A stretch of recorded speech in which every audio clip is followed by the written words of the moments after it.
Salut à tous, c'est Camitrax, j'espère que vous allez tous très bien, on se retrouve aujourd'hui pour une toute nouvelle vidéo. Et aujourd'hui, nouveau concept de vidéo, les coulisses de la magie.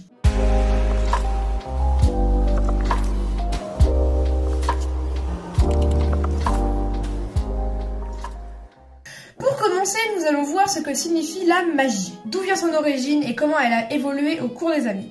Voici la définition donnée par le dictionnaire Le Petit Robert.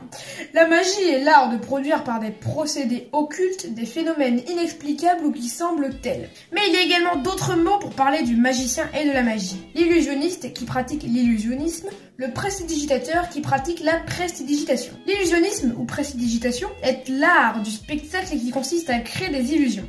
On voit bien avec cette définition qu'on parle bien de l'art du spectacle qui a pour but de divertir les gens. Pour rentrer un peu plus dans le détail, nous allons voir la distinction entre tous les termes faisant référence à l'art magique. Avant d'être appelée illusionnisme ou prestidigitation, cette discipline était appelée physique amusante ou encore escamotage. Le marketing et la facilité d'utilisation du mot magique conduisent à une confusion entre la prestidigitation qui est un art mêlant agilité, ingéniosité et psychologie, et la magie au sens premier du terme qui est un phénomène surnaturel. La prestidigitation est donc l'art de créer l'illusion d'un phénomène impossible mais qui ne relève pas du domaine surnaturel. Nous allons voir rapidement l'histoire de la magie afin de voir comment elle a évolué dans l'histoire. Il s'agit d'un très court résumé qui reprend quelques éléments historiques. Cette partie est très importante pour toute personne qui souhaite apprendre la magie.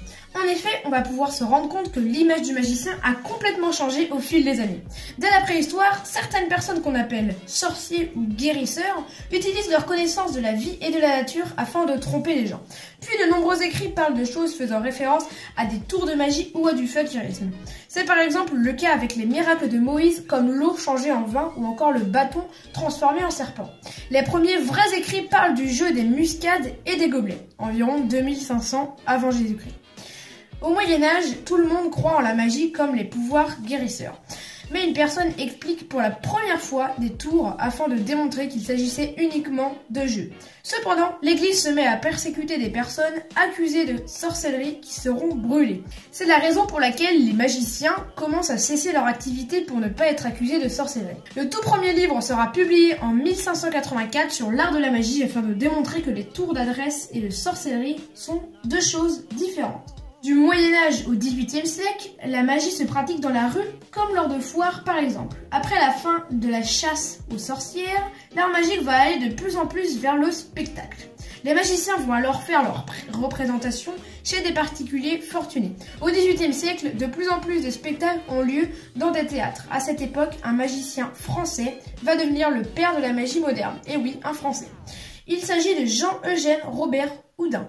C'est lui qui va donner ses lettres de noblesse à la magie grâce à sa créativité et son élégance. Vers la fin du 19e siècle, il va y avoir de plus en plus de grands spectacles avec des grandes illusions. Lévitation, tête coupée, etc., etc. Je vous passe les détails.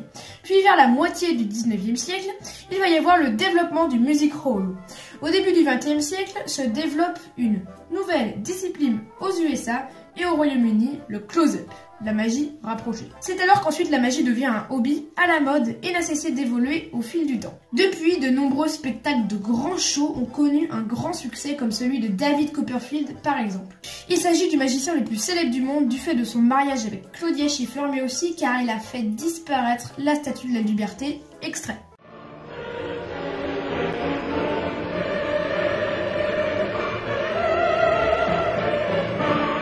There's that jacket again.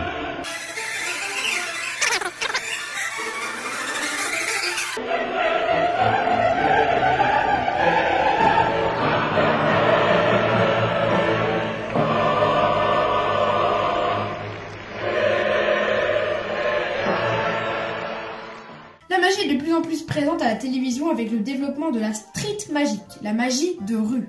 C'est par exemple le cas de David Blaine, Chris Angel et Dynamo.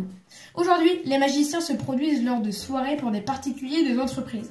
L'objectif est de proposer une animation aux convives. La magie est devenue également un outil marketing intéressant pour les entreprises. On voit bien comment l'image du magicien a évolué. Aujourd'hui, les gens savent que les magiciens utilisent des connaissances particulières afin de réaliser des phénomènes incroyables. L'objectif est de rendre possible des choses qui sont théoriquement impossibles. Et voilà, c'est sur cette note que se finit cette vidéo. J'espère qu'elle vous aura plu. J'espère que ce concept vous plaît vraiment. N'hésitez pas à mettre un pouce bleu pour me témoigner de votre soutien, mais également me dire ce que vous en avez pensé dans les commentaires. Je sais que les commentaires souvent sont désactivés. Essayez de trouver une vidéo avec les commentaires qui sont activés pour me laisser votre avis sur ce nouveau concept, les coulisses de la magie.